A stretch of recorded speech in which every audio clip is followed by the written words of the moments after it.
જય શ્રી કૃષ્ણ સીતારામ। આજે આપણે બનાવશું પનીર ભુરજી।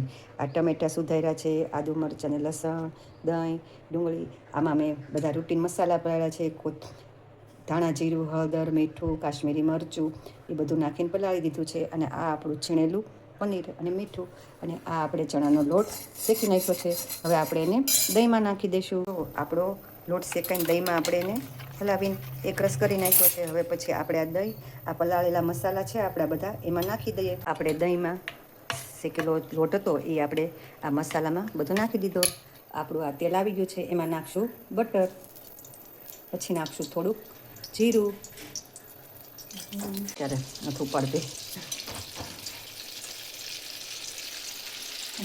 નાખશું આપણે જીરું આવી જાય એટલે પછી નાખશું આપણે આદુ મરચાં ને લસણ નાખી દઈશું। આપણે ડુંગળી, જો ડુંગળી સતળાઈ ગઈ છે, પછી આપણે નાખશું એમાં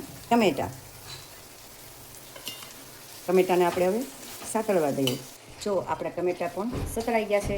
હવે આપણે એમાં આ મસાલા બધા પલાળ્યા હતા, દહીં ને ચણાનો લોટ ને બધું આપણે એમાં હવે નાખી દઈએ। હવે નાખશું આપણે ઉપર કસૂરી મેથી। જો આપણી ગ્રેવી હવે તૈયાર થઈ ગઈ છે। આપણે એમાં નાખશું આપણે પનીર છીણેલું, 200 ગ્રામ મેં પનીર લીધું છે। જો આપણે પનીર નાખી દીધું છે। હવે આને એને થોડુંક તેલ નીકળે ત્યાં સુધી આપણે એને હવે ચડવા દઈશું।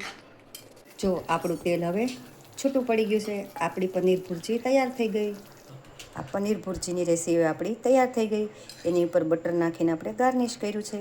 જો આ પનીર ભુરજીની રેસીપી સારી લાગે તો લાઈક કરો, શેર કરો, સબસ્ક્રાઈબ કરો। તમે કેવી રીતના બનાવો છો કોમેન્ટ કરજો। જો જય શ્રી કૃષ્ણ, સીતારામ।